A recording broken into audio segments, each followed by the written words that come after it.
In 5, 4, 3, 2, 1. Oh, good morning. I'm going to do another Google Hangout. And this one is about being merciful to others. And I did a little bit of research. And you're like, okay, I really did this time. Um, I know last time I did one um, about it's not a diet, it's a lifestyle. Um, I know I did that one, but this time is a little bit different. Okay, it's about being merciful to others, and I think this is important because a lot of times we, as a society and as church people, are not that merciful to people. So I'm gonna do a quick little message about that, and I'm using Matthew, um, the Gospel of Matthew.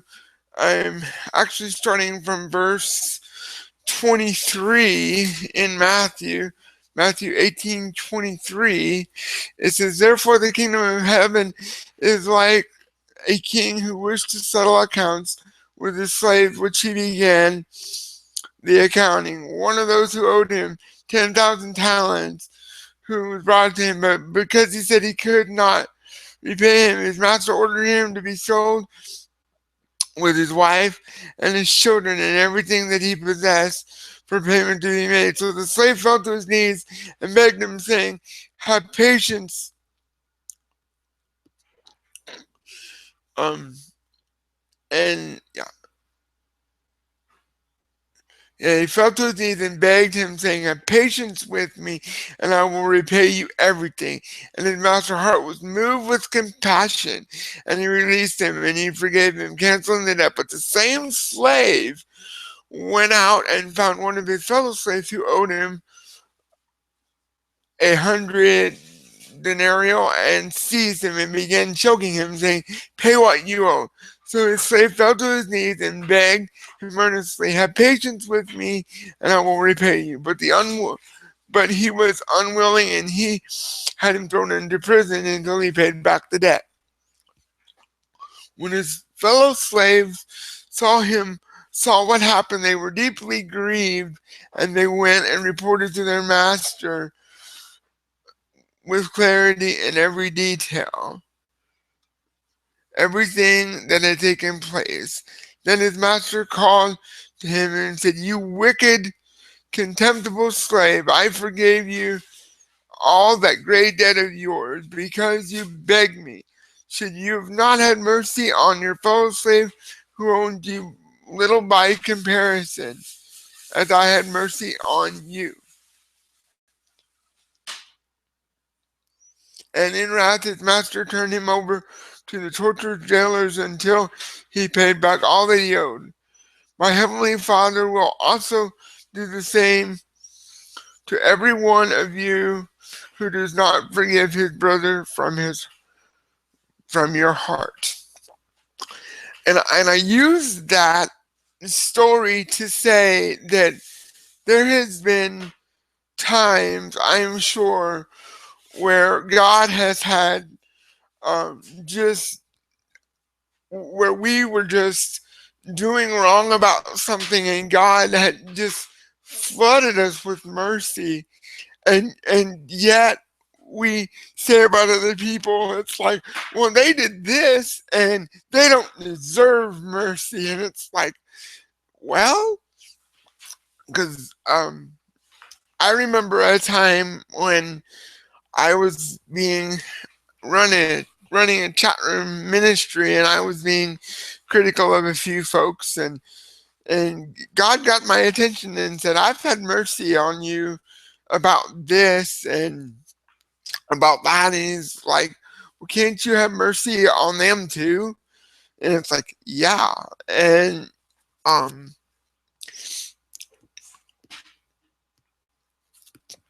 I think my main case in point will be paying attention to what we're doing instead of what others are doing so much. Um it's not that others are not doing wrong, because they probably are, But just as God showed us mercy in our situation, so we can show mercy in their situation too. I mean, because we don't know what others have been through, and this has been my case in point in the past. On past devotional videos and things, that we don't know what others have been through. So how can we judge how they handle the situation? Really, we're not uh, privileged to privileged to do that. Because mainly because God has had mercy on us so much that we should have mercy on others. Um, we should just have mercy, and it's like it's like, and I've heard this before, and I've even said this before about particular circumstances. Well, they don't deserve mercy. Well, do we? Nobody deserves mercy. Um, Mercy is unmerited, really. Um, when you're down and out, and it just seems like there's no way up, then God gives us unmerited favor, to keep us going, to keep us on the right track, to keep us going, to say, hey, you can do this. You, I know you're trying, and I'm going to be merciful to you. And so we should be merciful in the same way to other people, and not be saying, well, they don't deserve mercy. Well, do we? Well, do we deserve mercy? And the answer is no. Nobody deserves mercy. No, no, but for the grace of God, excuse me, but for the grace of God, nobody deserves mercy. And, you know, a lot of times when we're doing wrong, when we're not doing what's right, that's when we have the inclination. That's when we get the I don't want to say the premonition, but that's when we get the idea of being critical of others, because people try to divert attention from themselves to somebody else. It's like, well, they're doing wrong. It's like, well, if you're being critical of another person, you're probably doing wrong yourself. You're probably wanting to hide something from somebody. Um, and the typical case in point there would be if you're not doing your job right at your place of employment, and then pointing the finger at other people saying, well, boss, they're not doing right either. It's like, well, the the more you try to divert attention to someone else's fault, the more the boss is probably going to be paying attention to you, because he's probably going to end up saying that you're not doing what you're supposed to be doing, and you're not on time for work, and whatever the case may be, whatever you're being critical of the other person about, that only shines the light that much brighter on you.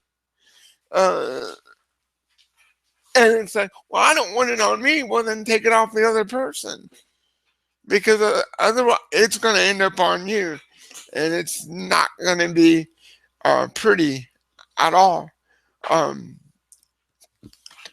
so what I'm saying is, if you want mercy, you better show mercy, because if you don't, and you're cynical and critical of others, your employer's probably going to look at you the most, and and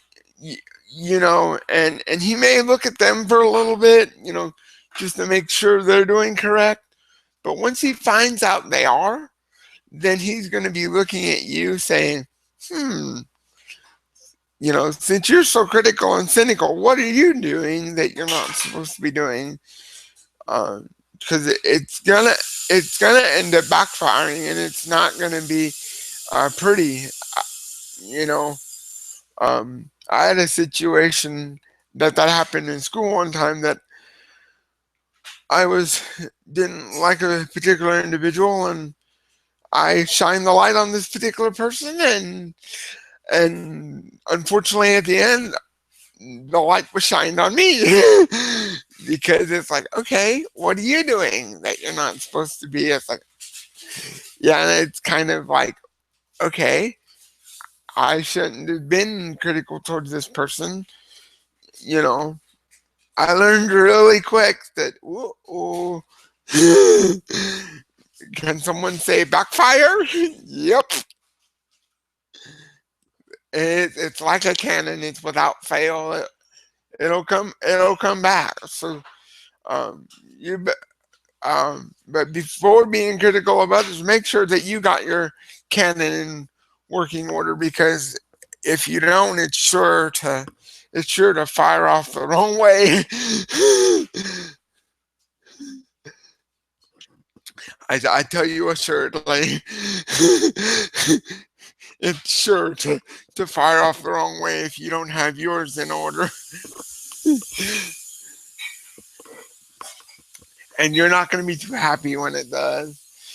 So I'm saying during this time of Easter, you know, be merciful of others, be merciful to others, um, and not be so cynical towards people, and learn to have compassion even in the most difficult of circumstances. And I know it's difficult, but you know, um, I feel like if we're merciful to others when it's the hardest, that we'll be rewarded for it. So, um, and and when you're not critical of other people anyway, it's so much more peaceful for you, because you know it just is. It brings you freedom, and and honestly, if the other person is not doing what they're supposed to be doing, and let me answer you this, and you say, well, this other person's doing wrong or not doing right, so what they're doing wrong is okay. I'm not saying that. Eventually, if they're truly doing wrong and they're truly not doing what they ought to be doing, then it'll catch up with them. I mean, it may be a month down the road, it may be 2 months down the road, it may be a year down the road, it may be 10 years down the road, but eventually somebody's going to see something from them that they don't like, and it's going to catch up with them, and they will get their due payment. Trust me. Eventually, somebody's going to see something that they don't like out of them, and they will get their due payment. It may not be now, but trust me, it will be later. And you ask me this, you say, well, how later is later? It doesn't matter. Um, and um, and I think a lot of times the reason why somebody's not judged immediately for something is because the boss or whoever's in charge of them is trying to give them mercy, trying to give them compassion, hoping that they'll change. Um, and a lot of times, the longer it goes without it being exposed, then whenever it finally is exposed, the deeper the punishment for that other person. So I wouldn't be so quick to punish other people, because that boss may be trying to have mercy upon them, because they may have lost a loved one, they may have you know their finances may be in a mess, and or what have you, that they might be in shambles for you know I shouldn't say a good reason. That's not. But they might be in shambles for a reason, and the boss may be having mercy on them for that particular reason, hoping that they will change, hoping that they'll see the error of their own ways, and feel convicted, and want to change on their own. So, what I'm saying in the end, give people a break, be merciful. We don't know what they've been through. We don't know what they've done or been through or hoping for and stuff. So I'm saying happy Easter. Everybody have a good day. And my last point, be merciful, please. Thank you.